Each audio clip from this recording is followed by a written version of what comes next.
It was an ordinary afternoon in London. The rhythmic sound of the trains filled the stifling atmosphere of the subway station. Anna leaned against one of the columns, her light brown eyes wandering distractedly over the hurried passers-by. She wore faded jeans, simple sneakers, and a dark green sweater that contrasted perfectly with her honey-colored hair tied up in a messy bun. The train arrived, and the doors opened. A tall man, dressed in a flawless suit, stepped in with confident strides. His neatly combed brown hair and gray eyes seemed to reflect all the station lights. His name was Peter, though Anna didn't know that yet.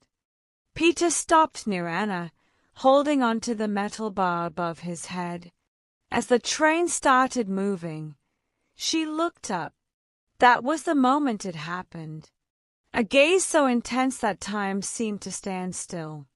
Peter's eyes met hers, and something indescribable ignited between them. No words were spoken, no gestures were made. Only the look. He kept his expression serious, but inside, he felt something crack, like the presence of this unknown young woman had pierced the barrier he had built over the years.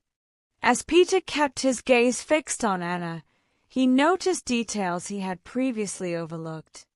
Her slightly full, rosy lips caught his attention, forming a delicate contrast with the fair tone of her skin. There was something captivating in the softness they conveyed, as if they hid secrets he desperately wanted to uncover. For a moment, he wondered what it would be like to kiss her. The thought caught him off guard, making his heart race. In his mind, he visualized the moment, approaching her slowly, feeling the soft texture of those lips against his, the subtle touch, and the emotion that would come with it. Peter, usually rational and reserved, felt a wave of desire mixed with an inexplicable tenderness.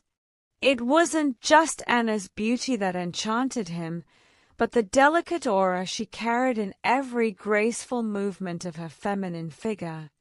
As the subway swayed gently, he lost himself in this fantasy, imagining what it would be like to hear her breath close, to feel the heat of the moment, to dive into the intensity of that kiss that, though it existed only in his imagination, already seemed unforgettable.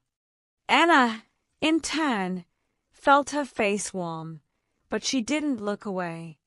She had never believed in romantic cliches, yet at that moment, she felt as if she were inside one. Her imagination ran wild. Was he an executive on a bad day? If the circumstances were different, could they have coffee together and talk for hours? Peter also let his mind wander. He imagined her smiling on a sunny afternoon, sitting side by side in a park.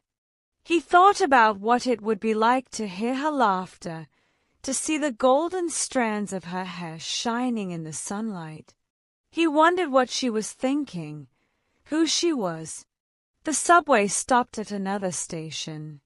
More people came in and out, but Anna and Peter remained still, exchanging glances. It was as if the movement around them didn't exist, as if they were inside a bubble where only the silence and the intensity of that moment were real. When the train finally reached Anna's stop, she blinked, as if waking from a dream. The doors opened, and she took a step outside. Before disappearing into the crowd, she looked back at Peter one last time. He followed her with his eyes until the doors closed. Peter stood there, feeling the sudden emptiness left by that unknown young woman. He knew he would probably never see her again. But that brief encounter, that exchange of looks, would stay with him as a precious and unforgettable memory.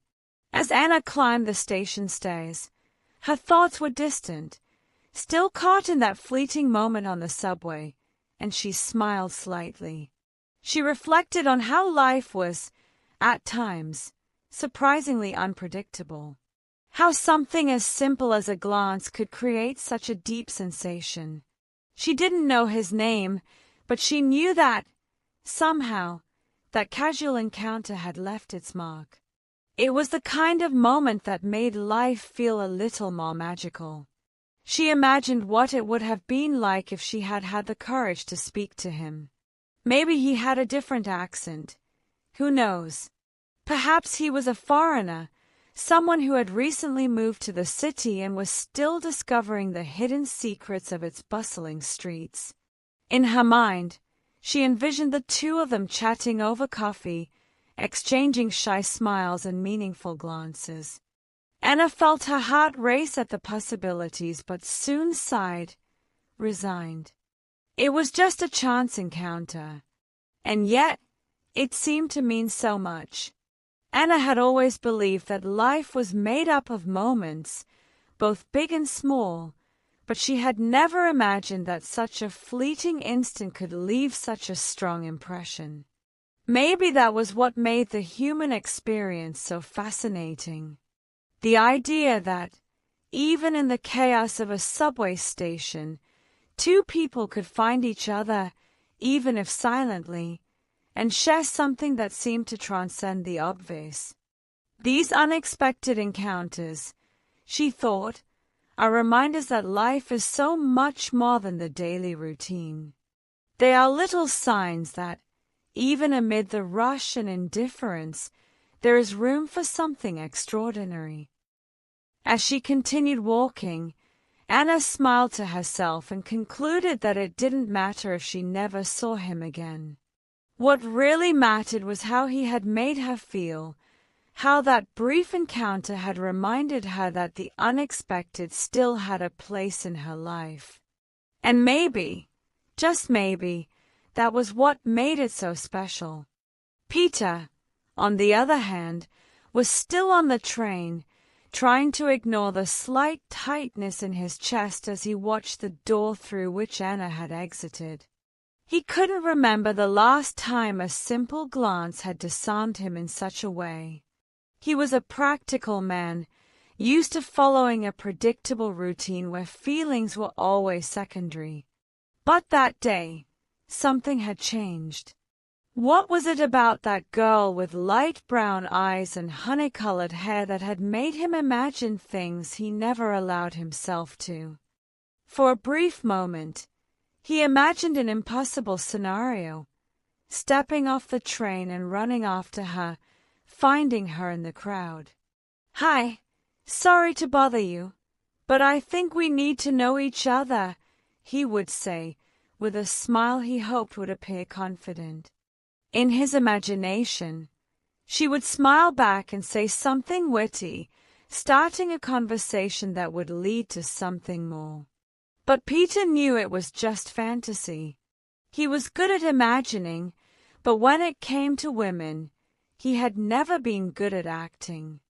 As days passed, Anna walked through the city, searching every unfamiliar face for the gray eyes that had enchanted her. By a twist of fate, Anna decided to step into a bookstore near the university where she studied. It was a refuge she loved, filled with shelves of stories that made her dream. As she absent-mindedly flipped through a book with an eye-catching cover, she heard the sound of firm footsteps and the soft chime of bells at the store's entrance. Peter, searching for a gift for a colleague, entered the same bookstore, still lost in his thoughts. When his eyes lifted from the shelves, he saw her. Anna, with her honey-colored hair and the same gaze that had unsettled him in that single, unforgettable encounter. She saw him too. For a moment, time stopped again. The fantasies they had silently created on the subway seemed to come to life there, in that quiet bookstore. This time, fate seemed to be giving them a second chance. And this time, just maybe, one of them would have the courage to turn imagination into reality. Without thinking too much, Anna took a step forward, extended her hand, and introduced herself. "Hi, my name is Anna. It's a pleasure to meet you," she said. Peter, slightly flustered and surprised, smiled at Anna, shaking her hand. As he felt the warmth and softness of her touch, he replied, "Hello, Anna. I'm Peter, and believe me, the pleasure is all mine."